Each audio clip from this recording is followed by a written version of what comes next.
Okay, it's going to be a review of Ring of Honor's United We Stand. Another show for the month of June. I just thought there was a lot of shows for June this year that I wanted to touch on. United We Stand is actually another one of those shows. This actually has a Ring of Honor versus Pro Wrestling Noah theme with the, not the main event, but the marquee attraction. Kind of a good time to do it as we have Forbidden Door coming up, which is incorporating a lot of Japanese versus USA talent, so definitely looking forward to that. But yeah, United We Stand. This is actually from Dayton, Ohio, June 22nd, 2007. In a lot of ways, this kind of feels like the follow-up to Respect Is Earned, with a lot of the way the match is played out. But yeah, underrated show. I think a phenomenal triple main event. But let's get right down to it. First match tonight, we had Kevin Steen and El Generico making quick work out of the Irish Airborne. I thought Irish Airborne looked good here. You know, they were able to get into a little bit of a rhythm. You know, a lot of their offense is definitely inspired by AJ Styles with the Fosbury flop. Just the way they executed the suplex. We've seen AJ do that to Daniels in the Iron Man matches. But yeah, I mean, Steen and Generico were able to dodge that finisher from Irish Airborne and kind of go over in convincing fashion with the Yakuza into the package pile driver and the brain buster. So Kevin and Generico get a lot of momentum here. Yeah, I mean, I thought this could have gotten more time. It's kind of funny. You know, Gabe has this reputation of having matches, you know, kind of overstay their welcome and, you know, somewhat over-deliver. But this was one where it just felt like he was more interested in just building Kevin Steen and Generico, you know, for the summertime, for the Briscoes. So, hot opener, though. I thought it was fun while it lasted. Next up, we have a gauntlet match. We got Jimmy Rave actually taking on Pelle Primeau. Jimmy goes over in convincing fashion, but it was good, though. You know, Jimmy still sold for Pelle. I thought Pelle was one of the more underrated guys from the ROH wrestling school. And then Delirious goes over Jimmy, like surprisingly, like in a couple of seconds. And then we got, you know, Adam Pearce and Delirious going at it. Delirious upsets Pearce. And then we got Chris Hero coming out there with Sweet and Sour. This is one of the first shows where they started, you know, bullying Bobby Dempsey. You know, Tank Tolan was having him do squats. Hero goes over Delirious. I think Hero had just signed a contract with Ring of Honor, and Larry Sweeney proclaimed the holdout is officially over. Chris Hero is a contracted Ring of Honor wrestler, so we're off and away with the Sweet and Sour Chris Hero push. Hero goes over Delirious. If you remember, the next year at Death Before Dishonor, Delirious pinned Hero, and that's when Hero dropped this whole, you know, comedy act with Sweet and Sour. But at this time, I thought Hero was entertaining as hell. On the way out of the match, Bobby Dempsey is actually giving him a piggyback ride back to the locker room. So there we go with that. Next up, we have Brent Albright taking on BJ Whitmer.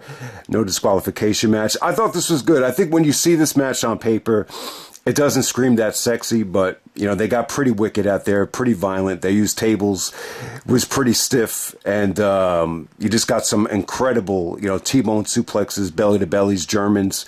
You had an awesome table spot to end the match. I think, you know, BJ goes over, but, you know, he kind of snaps after the match is over. This was during a time where they're trying to show more of a I don't give a you-know-what style out of BJ Whitmer, where he's just snapping on everybody. I think a lot of it had to do with the way Morishima squashed him to open up Respect Is Earned. Because, you know, the first ROH pay-per-view, the first guy you see is BJ Whitmer. But, you know, it's like an opportunity that he fumbled because, you know, Morishima made very, very quick work of him. Next up, we have Roderick Strong and Davey Richards actually taking out Erick Stevens and Matt Cross. You got Austin Aries actually sitting at ringside. He's not allowed to wrestle yet because he's still, you know, contracted to TNA. So this perfectly sets up the next night where, you know, Aries breaks free and rejoins Ring of Honor and puts the nail in the coffin to Jeff Jarrett and TNA. But this is good. You know, No Remorse Corps versus the Resilience. You know, Davey at the time, You know, Erick Stevens is another one of those guys. You remember Davey always used to insult Kevin Steen for being fat. He always used to call him Fat Boy. He was like really going at Erick Stevens for being fat here. He called him fat like 3 or 4 times throughout the whole match. But it was good though. You know, Matt Cross was able to, you know, do some really, you know, acrobatic things to Davey. You know, Roderick and Erick brought it. It was very stiff. Explosive ending. You know, this is just really, really good stuff. I mean, all these guys were allowed to just do their thing. It was not watered down. But seriously, guys, I think this Ring of Honor in 2007, obviously they had a little bit of help from Pro Wrestling Noah, but this is an incredible rebuild. How they, you know, really did a good job of just plugging in Kevin Steen and El Generico, you know, Davey Richards, you know, the Resilience, you know, Claudio, Matt Seidel. They just really, really turned it around extremely quickly. And when you look at everybody that they lost, Homicide, AJ, you know, Joe Daniels, James Gibson, I mean, the list goes on. And then I think Danielson just coming back from the injury just gave them so much momentum at this time. So, you know, really, really solid match right there. Underrated stuff. Next up, we had Lacey actually taking on Serena Deeb. So you get to see Serena. This is even before she debuted in TNA. I know she was at Slammiversary 2008 as like a special guest to take on Awesome Kong. This is a year before that, so she takes on Lacey here. You get to see her with her older physique and body. She's not as skinny back then. But yeah, her and Lacey was a pretty, you know, engaging matchup. It was, you know, they were evenly matched. I thought it was, you know, fine while it lasted. I wasn't a big fan of the finish though, but you know, you could get a taste for, you know, what Serena was back in the day. It wasn't a bad match.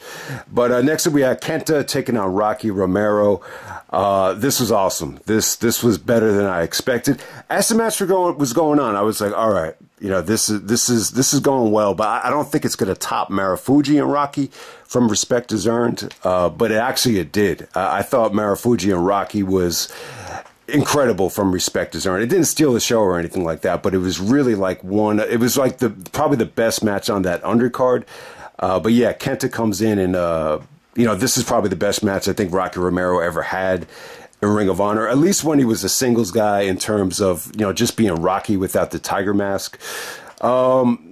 Yeah, I mean, it was great, man. They were chanting ROH after this match ended. I mean, it was explosive. It was stiff as hell. They slapped the taste out of each other's mouths. You know, KENTA gave him some incredible just running kicks here. I mean, there was some beautiful transitions from the go to sleep into the, what do you call that? The whatever version of the armbar. He had a special name for the armbar submission. KENTA actually just, you know, counters that armbar into another go to sleep for the finish. It was just awesome, man. I mean, it rocked the house. It just shows you how good KENTA was at that time.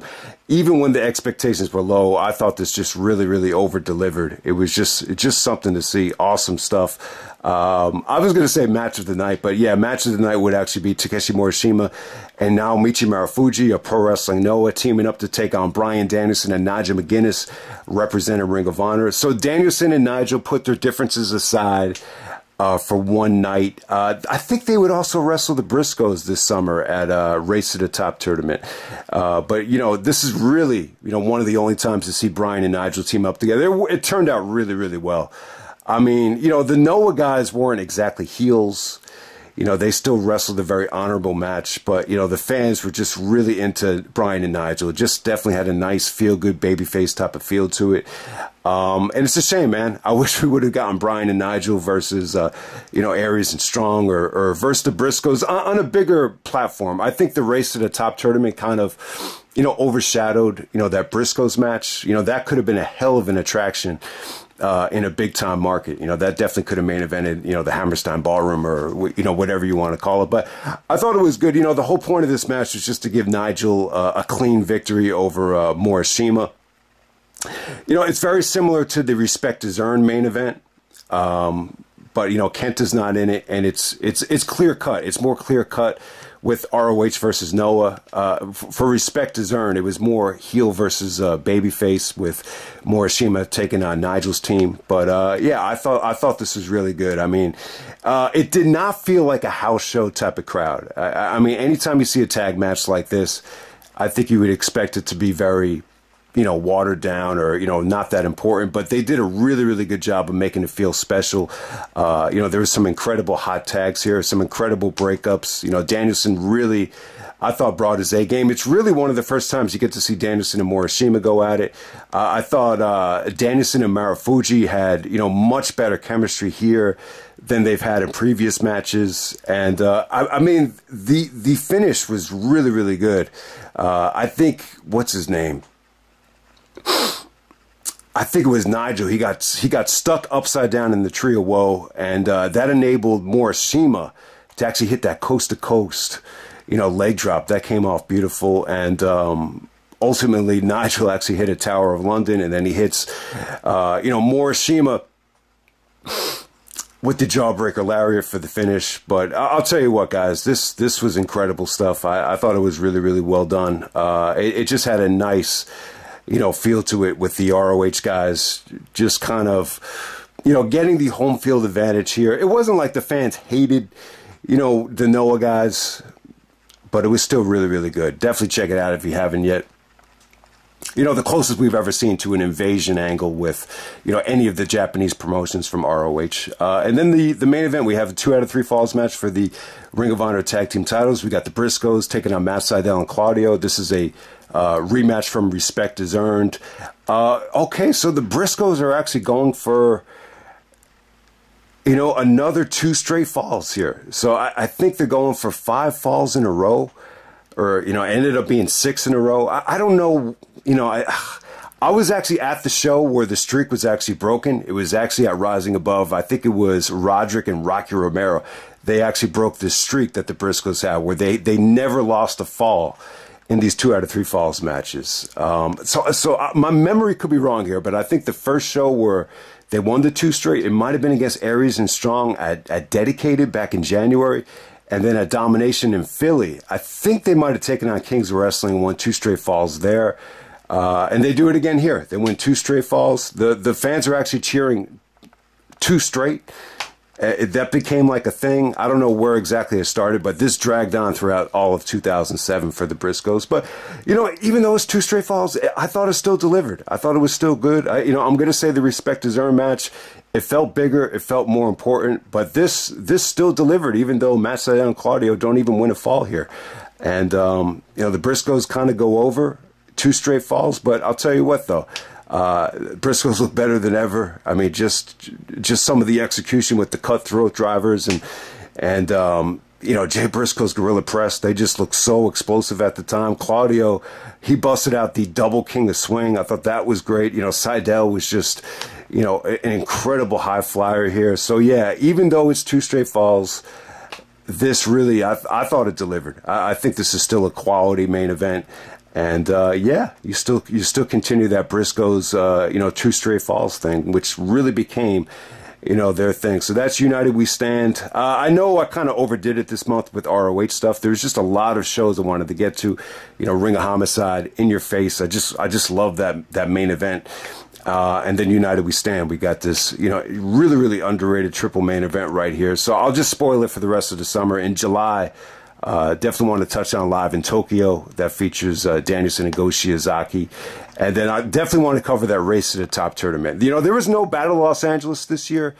I love, those tournaments. The King of the Ring didn't really, satisfy that tournament craving because we only got the finals on the event, whatever you want to call it, pay-per-view. So yeah, definitely want to revisit the Race to the Top tournament, which is really just a great, model for how to build, new stars. And that's what they did with Claudio and Generico there. And then in August, I'm just going to cover the Summer of Punk. I'll do the compilation. I don't have the compilation, but I'll just focus on the Punk stuff, the promos, the Punk matches. I'm not going to review like Sign of Dishonor and the Homecoming or Redemption. I'll just focus on the Punk stuff for just one full video, no time limit. It'll be a little bit different than the previous Summer of Punk video where you just jamming, all the reviews into one video with the crappy audio. So this will be hopefully this will turn out to be a much better video, and it should time out perfectly with SummerSlam and CM Punk's return. So you could definitely look forward to that. But hey, man, looking forward to Forbidden Door. Hopefully, I'm actually going to try to do a video in front of the camera tomorrow after basketball for a preview of Forbidden Door. We'll see if I could suck it up and get it done. But yeah, man, hope you guys are having a good weekend, and I'm out. All right.